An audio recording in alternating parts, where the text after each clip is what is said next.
Good morning, everyone. First of all, I just wanted to start off by addressing the difficult news of the fire that occurred last night at the Chez Nous facility in Wellington. Thankfully, the 48 residents and staff were safely removed from the facility, and we are most grateful and thankful for that. And for the first responders, the firefighters from 3 communities, the Red Cross, and the dozens of community volunteers who assisted, thank you very much. On behalf of all Islanders, I want to thank all of those who assisted last night. I believe it's a further demonstration of the strong sense of community and kindness that is felt throughout Prince Edward Island, and just another example of why this province is the best place to live, work, and raise a family. I was in contact this morning with the MLA for the area and the leader of the third party, Sonny Gallant, to express our appreciation and thanks to all of those for those efforts, and as well to offer all of the support necessary in the days ahead to assist the residents, their families, and staff as we work our way through this most difficult situation. Before Dr. Morrison and Chief Nurse Downing provide their weekly updates, I believe I'd just like to take a second to remind Islanders, even though I know we are grateful for this current situation we're in, but just to remind everybody just how fortunate we are to be where we're at, how rare it is for a province or jurisdiction to enjoy the level of openness we have here in this time of a worldwide health pandemic. In fact, at a time when other jurisdictions are experiencing tightening restrictions and increased lockdowns, we are in the very fortunate and enviable situation to be looking in the days ahead to see a further, albeit slower, easing of some restrictions within our borders. In the days ahead, providing we're able to maintain our current level of trajectory, we are hopeful to see a further minor expansion in public health gatherings, some expansion of occupancy and hours of operation in the hospitality sector, as well as some other minor adjustments. And that's just a further indication of the great job Islanders have done in this situation and how fortunate we are to be here. Lastly, for me, the continuing interest for many is the reconnection with the Atlantic region, the Atlantic bubble. At this time as a province, we are not comfortable moving forward with re-entering the Atlantic bubble. We will continue to monitor this situation from a regional perspective at the Premier's level as well as with our CPHO officials in all 4 regions. But until we can see a dramatic reduction in the new COVID cases within the region, we will maintain in Prince Edward Island the requirement to isolate for a 14-day period for all of those entering our province. So with that, I will turn it over to Dr. Morrison for her daily brief first. Thank you, Premier. Good morning. And I know I end the briefing today by talking about how grateful I am, but I'd like to also start as well by saying I'm grateful to be here in PEI and for how we have managed together this COVID in PEI in the midst of a global pandemic. I know it hasn't been easy, but we are taking step by step together and moving through it. Today there are 2 new cases of COVID-19 to report. One is a female in her 40s, and she is a contact of a previous case. The other case is a female in her 20s who recently traveled outside of Atlantic Canada. Both of these individuals are self-isolating and contact tracing is underway. We currently have 7 active cases. They are isolating at home and public health is following them daily.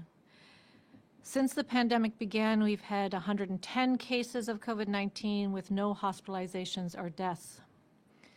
Globally, there are almost 94 million cases and over 2 million deaths.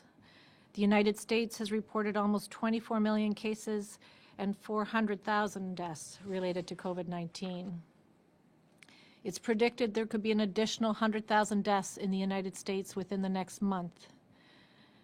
The situation in Canada remains concerning with over 715,000 cases and 18,000 COVID-related deaths. Since January 1st, New Brunswick reported 372 new cases, Nova Scotia 60 new cases, PEI has had 12 since January 1st, and Newfoundland and Labrador reported 6 new infections. During the past week in Canada, hospitalizations were up 15% and ICU admissions up 13%. Ontario has declared a second provincial state of emergency and added new enforcement measures, including a stay-at-home order until at least February 11th. Our friends and neighbors in New Brunswick are working hard to contain the spread of COVID-19, reporting 89 new cases in the past 3 days. They currently have over 300 active cases, the most since the pandemic began. One region in New Brunswick is now in the red alert level, with all other regions in the orange level. We have tremendous empathy and understanding for our colleagues in New Brunswick. While they are struggling to break the chain of transmission of COVID-19 in their province, we know that we could easily be in a similar situation, and we know from past experience that one phone call from the provincial lab about a case who is not self-isolated or has no history of recent travel certainly can change our circumstances very quickly. In light of the resurgence of COVID-19, the World Health Organization has warned that jurisdictions around the world need to work harder and recommit to stopping the spread of this virus. And they highlight 3 conditions that are making it easier for COVID-19 to get a stronghold. First is the incidence of COVID-19 is escalating around the world, and we are experiencing that firsthand in Canada and the United States. Secondly, the virus is evolving with a number of variants and mutations emerging that appear to increase the transmissibility of COVID-19, and that there is a trend towards less adherence towards public health measures around the world, or in other words, the virus is taking advantage of our fatigue.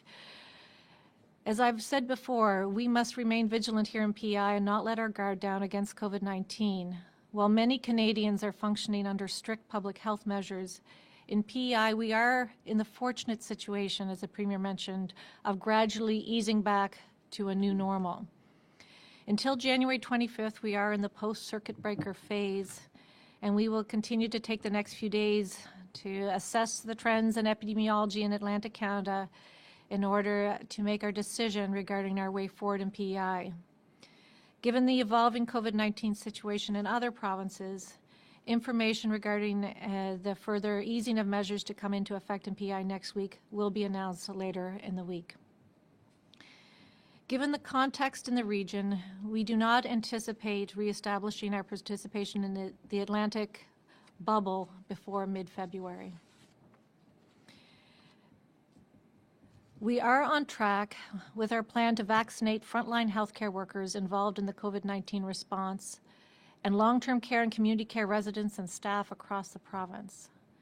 As of yesterday, 5,910 doses of the COVID-19 vaccine have been administered, including 1,407 second doses, and that means over 4,500 individuals have been vaccinated. By the end of this week, everyone living and working in long-term care and community care facilities will have received their first dose of the vaccine, and they will start receiving their second dose next week. And receiving that second dose of vaccine is essential to achieve that full immunity. By February 16th, all long-term care and community care residents and staff will be fully immunized against COVID-19. And it will be a really good milestone on our COVID journey and a relief when this group is immunized and protected against COVID-19. As soon as everyone in the long-term care and community care sectors is immunized, our focus will turn to vaccinating others in congregate living situations, including group homes, community residential facilities, shelters, and other priority groups, including Indigenous adults and other healthcare workers. By the end of March, we anticipate that everyone living and working in long-term care and community care and other congregate living arrangements, as well as many healthcare workers who provide direct patient care, will be fully vaccinated. We actually plan to expedite the process to immunize certain high-risk groups before the end of March, starting with those over 80 years of age living in the community and registered rotational workers and truck drivers. Beginning in early February, these individuals will be able to book appointments for clinics that will start in late February, early March. In the months ahead, Islanders will be advised about the location of these public vaccine clinics and how to schedule appointments. And please be patient. I know it will take months to immunize all Islanders, and there will be vaccine for everyone. We do know the most significant risk factors for poor outcomes related to COVID-19 are age and those living in congregate living settings. Over 96% of COVID-19 related deaths in Canada are in individuals over the age of 60. And 71% of our hospitalizations are also in that same age group. The very best approach for our province is to target vaccine based on age, beginning with the oldest Islanders and working our way down the continuum, and that is why we will begin with individuals over the age of 80. Everybody is important. All Islanders are important, and that's long-term care residents, staff, healthcare workers, teachers, those with immunocompromising conditions, and those who look after people with immunocompromising conditions. There have been media reports about a temporary production slowdown of the Pfizer product that will reduce the supply of vaccine available in Canada. The impact of this reduction in PEI will be minimal and will not affect our objective to have everyone in long-term care and community care fully immunized by February 16th. The Pfizer slowdown means that we may not get a shipment of the product for 1 week on January 25th, and that shipment contains 975 doses. However, we will get 2 shipments of that same amount in middle of February, so it really evens out. And given the fact that we've been holding back a second dose of vaccine, we expect to have that increased supply in February. We are confident that we have enough vaccine to continue with our original plan. The fact that we have held back some second doses has given us the flexibility to adjust and accommodate missing a single shipment of the Pfizer vaccine. The COVID-19 vaccine is an important tool to help stop the pandemic and provides an important layer of protection against the virus. I think we have a good plan as we roll it out based on the limited vaccine we have. We know more vaccine is coming, and we actually have more vaccines that are being looked at for approval in this country and around the world. Until we learn more about the protection offered by the vaccine, we will continue to protect ourselves and others by using all the public health tools available, including physical distancing, washing our hands often, and wearing a mask in public places. Although I mentioned testing, self-isolation, and contact tracing at most briefings, I'd like to take a few minutes to remind everyone how important these measures are to our provincial COVID-19 response. The foundation of our public health response is to isolate potential cases, diagnose cases early, conduct comprehensive contact tracing, and quarantine close contacts and confirmed cases. And of course, the only way we can really identify cases is by testing. In the past week, the provincial lab processed 3,011 COVID-19 tests. And I urge all Islanders with symptoms, even mild ones, to get tested for COVID-19. And I know 10 months in, I still need to talk about isolation. Self-isolation is the bedrock of our ability to contain transmission of COVID-19, helping to prevent the spread of the virus. And I am aware that there are people in PEI who do not want to follow self-isolation rules and may have chosen to put themselves and others at risk by not following these rules. When advised to self-isolate or work isolate, you are required to follow the rules. People returning to PEI from out-of-province travel, people diagnosed with COVID-19 and their close contacts are among those who are legally required to isolate. Individuals who are not following isolation have led to additional cases over the last months in this province, and this has put pressure on our system, including testing, contact tracing, and follow-up, and it has most importantly put others at risk. Individuals diagnosed with COVID-19 are legally obligated to cooperate with public health officials and provide complete information about their activities and close contacts. Failure to do so can result in a charge with obstructing a public health official. Getting through this pandemic is challenging for everyone, and we all want it to be over. It has been 10 months since the pandemic was declared. We are tired and know the months ahead will continue to be challenging. As Dr. Tam noted last week, the end of the race is always the hardest, but we will not be in this situation forever. There is light at the end of the tunnel. We are very grateful to have access to a timely, safe, and effective vaccine much earlier than most would have predicted, and our vaccine rollout is underway and is going well. As the Premier mentioned, we can be grateful to live in PEI, where to date we've been able to meet the challenges presented to us by COVID-19. We can be grateful that we are able to do most of the things we could do prior to the pandemic with some modifications, and the resilience and sacrifices of Islanders are paying off. We do have to recommit to being vigilant and continuing to work together to prevent importation and transmission of COVID-19. We really have to stick together and follow these measures and support one another. While we know the end of the race is within sight, albeit a ways off, let us continue to be patient and let us continue to be kind. Thank you. Good morning, everyone. I'd like to just begin by saying our thoughts and are with the residents and staff and families of Chez Nous and Wellington, and offer our thanks to those first responders and volunteers who've been assisting these Islanders in this emergency situation. I'd start my update this morning by recognizing those individuals who have tested positive for COVID-19 and their close contacts for doing the right things, following those public health measures, getting tested and self-isolating. We know this is not easy, but as a province and as a health system, our ability to keep numbers of COVID-19 low and maintain the health services we have is tied to everyone doing their part and continuing to follow those public health measures. This is what allows us the freedom to do things like visiting with our small circles, seeing loved ones in long-term care under proper restrictions, and even enjoying an active lifestyle with sports and functioning gyms and operating restaurants. I know that many Islanders and the rest of our healthcare workers are anxiously awaiting the time when they will receive the vaccine, and I want to thank our public health nursing who've been working with Dr. Morrison's office in coordinating the vaccine rollout, which is ongoing. Our system is prepared and are ready to provide immunization to Islanders as the supply of vaccine continues to arrive.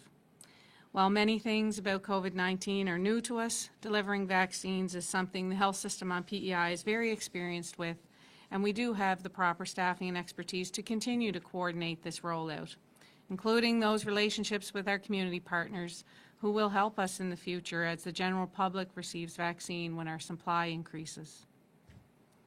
We do continue to be busy at the COVID-19 testing clinics, and testing remains an important step to limiting the spread of the virus. Anyone with symptoms is encouraged to get a test at one of our 5 sites across PEI. I want to remind Islanders who require testing before leaving the country for international travel that the process to get results for this purpose does take several days, up to 5 days. Please plan ahead with your travel as to not delay your scheduled flights or travel plans. And as we know, only essential travel is recommended at this time. For those visiting our Health PEI hospitals and clinics and services, please remember to wear your mask at all times, physical distance 2 meters when possible, and follow the specific directions in the units and sites you are visiting. While there are general visiting guidelines that make our facilities among the most accessible in Canada currently, individual units and sites do have specific parameters because of restricted spaces that must be followed in order to protect everyone. Please remember to continue to seek health care if you need it. Bring and wear a mask as you enter our services, and please go and be tested if you have any symptoms of COVID-19. Thank you. Thank you both very much. Now we will open up the line to some questions from our friends in the media. Gabrielle Dumont, Radio-Canada. Good afternoon to you all. Bonjour, Dr. Morrison. Ma question, c'est une question en français. Est-ce que vous pouvez, s'il vous plaît, répéter brièvement l'annonce que vous avez faite aujourd'hui en français? OK, bonjour. Il y a deux nouveaux cas de COVID-19 à annoncer aujourd'hui. Il s'agit d'une femme dans la quarantaine qui est en contact d'un cas déjà annoncé. Le deuxième cas est une femme dans la vingtaine qui a récemment voyagé à l'extérieur de la région atlantique. Ces deux personnes sont en auto-isolement et la recherche des contacts est en cours. Alors, on a actuellement 7 cas actifs et les personnes sont en auto-isolement. Et puis, jusqu'au 25 janvier, nous sommes en phase post-coupe-circuit. Alors, on va annoncer peut-être des changements additionnels, mais avant le 25. Mais étant donné la situation en évolution de la COVID-19 dans la région, j'imagine qu'on ne va pas participer aux boules atlantiques avant le mi-février. Et aussi avec les vaccins, en date d'hier, 5 910 doses de vaccins contre la COVID-19 ont été administrées, et puis y compris 1407 deuxièmes doses. Et puis, d'ici la fin de cette semaine, toutes les personnes qui vivent et qui travaillent dans les établissements de soins de longue durée et de soins communautaires auront reçu leur première dose de vaccin. Et ces personnes commenceront à recevoir la deuxième dose la semaine prochaine. Peut-être je vais laisser là, mais je pense que ça, c'était les choses en particulier. OK, parfait. Mais merci beaucoup. Ma deuxième question, comme avait mentionné le Premier ministre Denis King hier soir, il y a eu l'incendie à la résidence pour personnes âgées, le chez nous à Wellington, et on sait que tous les résidents de cette résidence ont dû être déplacés dans un hôtel pour l'instant. Mais de quelle façon ces événements qui ont eu lieu hier pourraient changer le calendrier de vaccination des résidents du chez nous? Est-ce que vous avez déjà des informations à ce sujet à nous partager? Je vais répondre en français puis aussi en anglais, mais on était supposé avec les infirmières de santé publique d'aller chez nous pour faire les vaccins aujourd'hui. Et puis à ce moment, ils sont à l'hôtel et on a décidé c'est pas une bonne journée, c'était d'aller.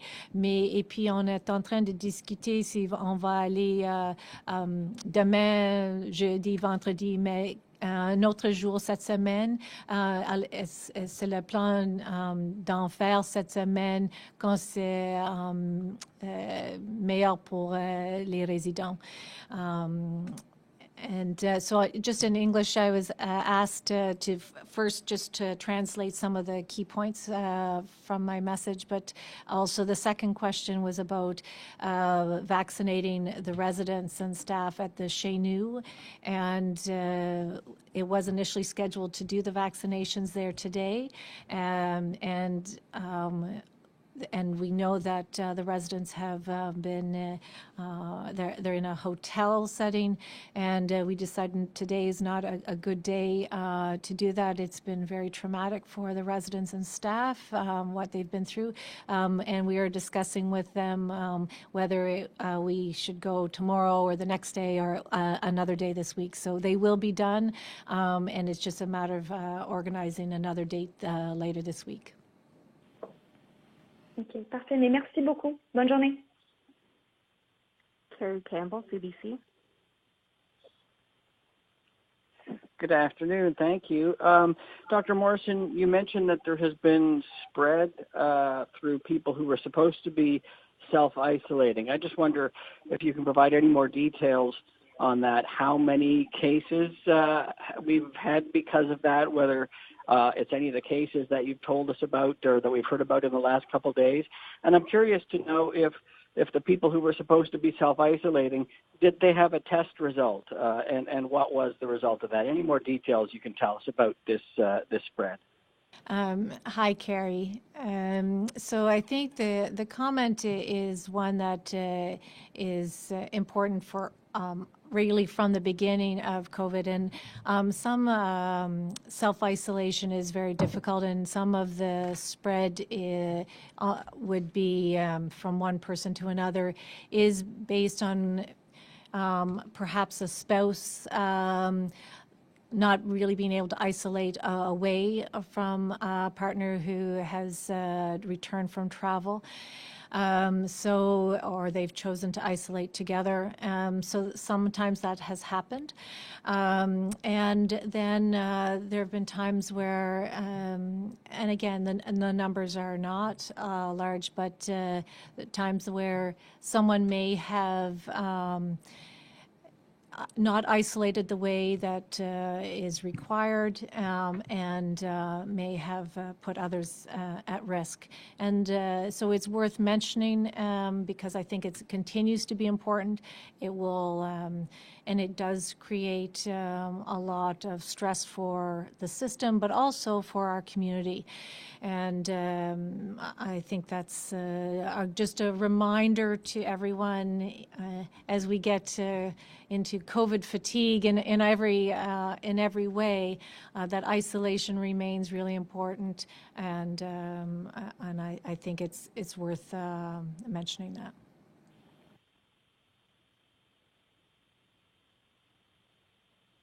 Louise Martin, CBC. Oh, sorry, I just had another question. I wasn't sure. I missed the end of Dr. Morrison there. Can I just add one more question? Go ahead. Dr. Morrison, I just wonder, though, if you could sort of characterize whether maybe there have been some of these cases where people were just trying but failing to self-isolate, or cases where you might characterize it as people ignoring the order to self-isolate. And also, with regards to what you said about the possibility of charges, has anyone been charged under any of these cases, and why or why not? Sorry for the delay in that. Yeah, no problem.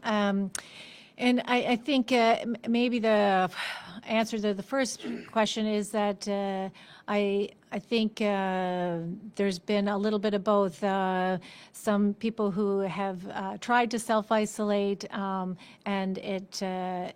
they haven't been able to, and so unintentionally spread COVID, and then other cases where, and again, it would be really not often, but that we may have had a case where someone unintentionally certainly spread COVID, but they didn't realize they had COVID, and but they did not follow the isolation requirements that are put in place. And that's why, I mean, I know the Premier has talked about this before too, and I have. It's this virus is tricky. People don't feel sick, they don't look sick, and they can still spread the virus. So it's unintentional, but there's a reason that isolation is important to try to minimize that spread.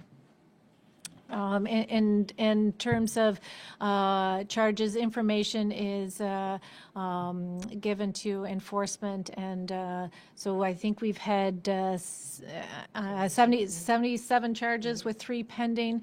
That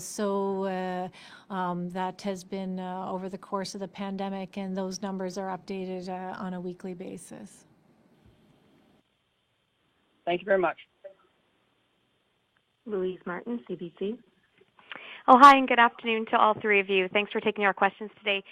Dr. Morrison, we've learned that the 47 residents of Chez Nous, they're at Mill River, and they are able to stay there until Thursday. Then the hotel is booked up for the weekend. So in light of the fire, in light of the COVID restrictions, will there any consideration be given for families to take their loved ones home?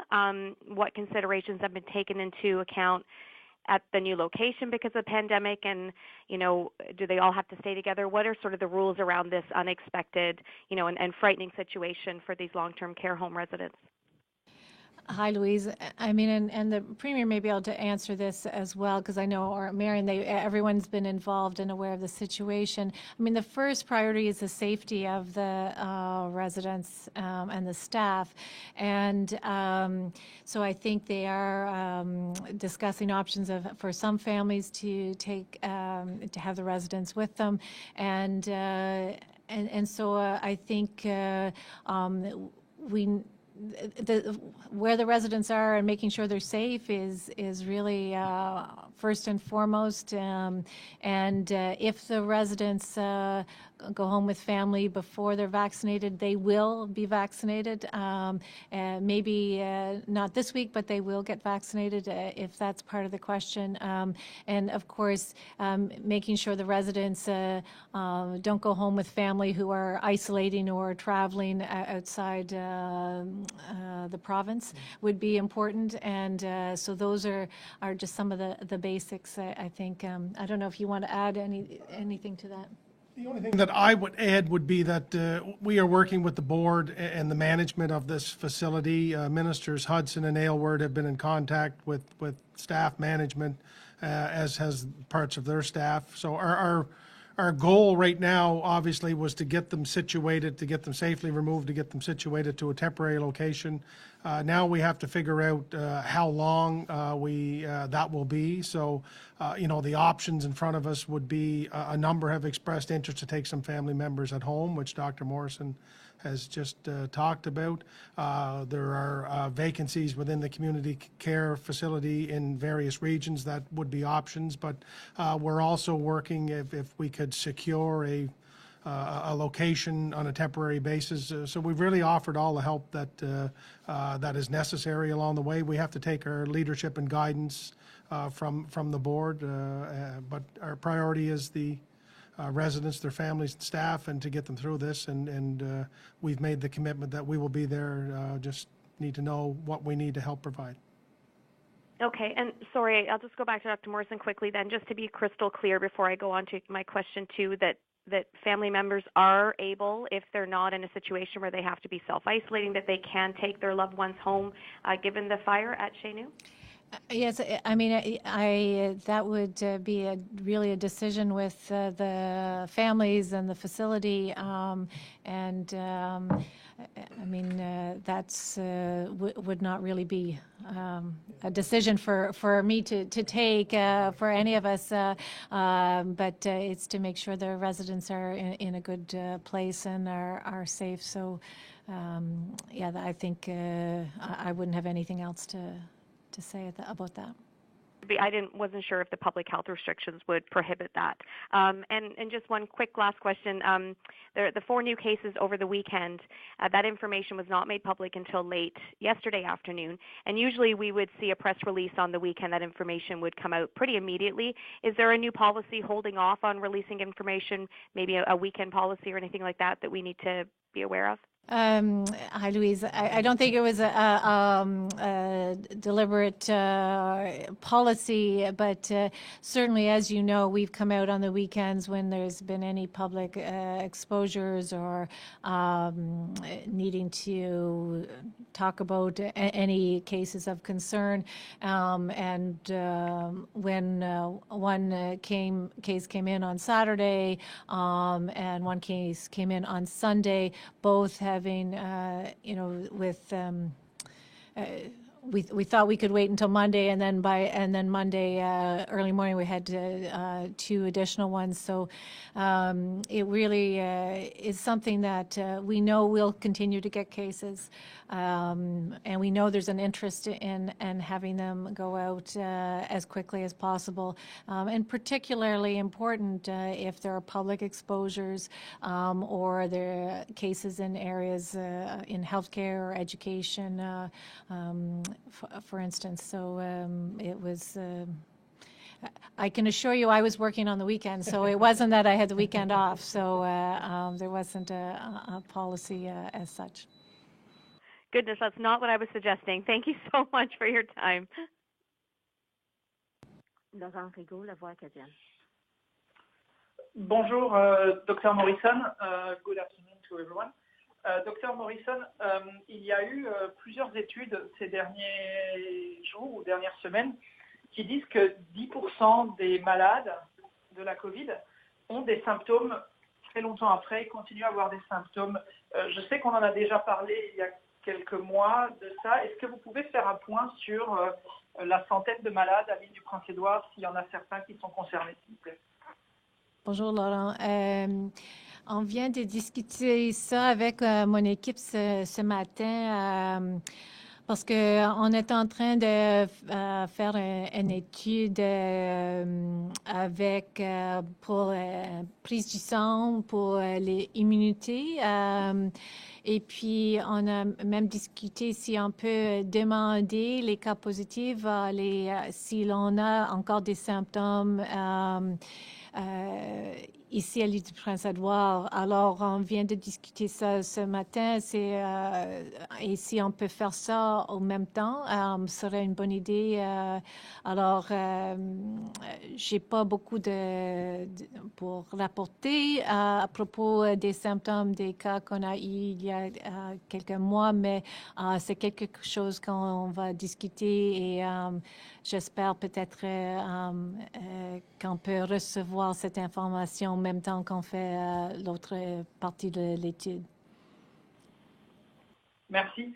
Et j'avais aussi une autre question sur les vaccins. Je vous ai déjà posé la question, je pense, en décembre. Là, il y a 1500 personnes, à peu près 1400 qui sont complètement vaccinées. Ces personnes-là doivent toujours suivre les consignes de santé publique et elles ne peuvent pas voyager comme elles veulent. C'est bien ça?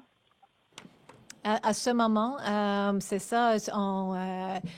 On a des cas qui continuent partout au monde et puis on ne sait pas vraiment la durée de la protection du vaccin. On ne sait pas si c'est, même si vous avez le vaccin, si tu peux même transmettre l'infection. Alors, on va apprendre de plus en plus dans les mois qui suivent, mais à ce moment, pour tous les insulaires, on dit de ne pas voyager si ce n'est pas essentiel. Mais j'espère, Laurent, que ça va changer dans les mois qui suivent. Merci beaucoup. I'll just translate those questions because I am reminded if I don't. One was, what do we know about ongoing sort of chronic symptoms with any ever positive cases of COVID-19?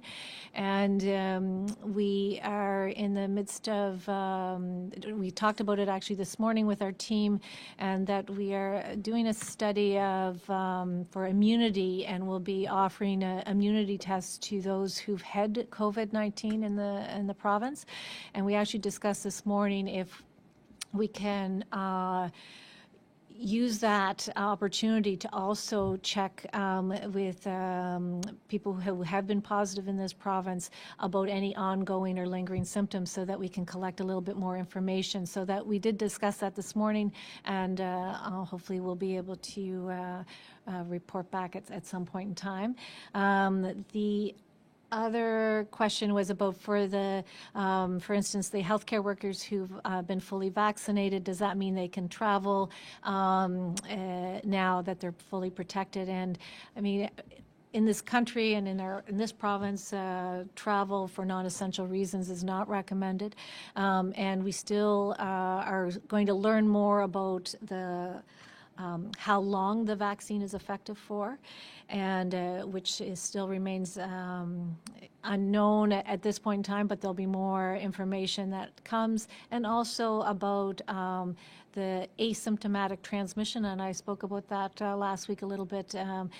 We still have lots to learn about the potential asymptomatic transmission, even in people who have been vaccinated. So I think we'll know an awful lot more in the months ahead, and I think we'll all look forward to being able to travel once we are vaccinated. But at this stage, there's no change in the recommendations in terms of those public health measures. Dave Stewart, The Guardian. Good afternoon, folks. I guess first I'll ask, you talked to Dr. Morrison about the virus evolving. I'm just wondering if it affects the efficacy of the vaccines. Hi, Dave. So at this point, what they have looked at is that the vaccine that we are using seems to be effective against the strains of virus that are circulating. They are looking at it closely and will continue to monitor it in terms of the vaccine effectiveness and the different strains. At this point, everything is reassuring, but there's a lot of people paying a lot of attention to exactly that around the world. But at this point, I'm confident in the vaccine, but it does speak to why we as a country are concerned about the introduction of large numbers of cases of the new variants into the country. Okay, thank you for that. I've also heard that there's a third vaccine, I guess, being used over in Britain, and I guess in the interests of vaccinating as many people as quickly as we can. Has there been any talk that you know of from Health Canada about purchasing that third vaccine? Yes, Canada has already entered into agreements with a number of vaccine companies other than Pfizer and Moderna, and will be reviewing a number of vaccines, more than one in the weeks ahead, and that's why we are anticipating and hopeful that we will have additional vaccines that Canada's already entered into agreements with if they're approved and available for use in this country. Great. Thank you very much. You're welcome. Thank you. Thank you, Dave. I think that wraps us up today, so thank you both as well, and to Ireland, stay safe.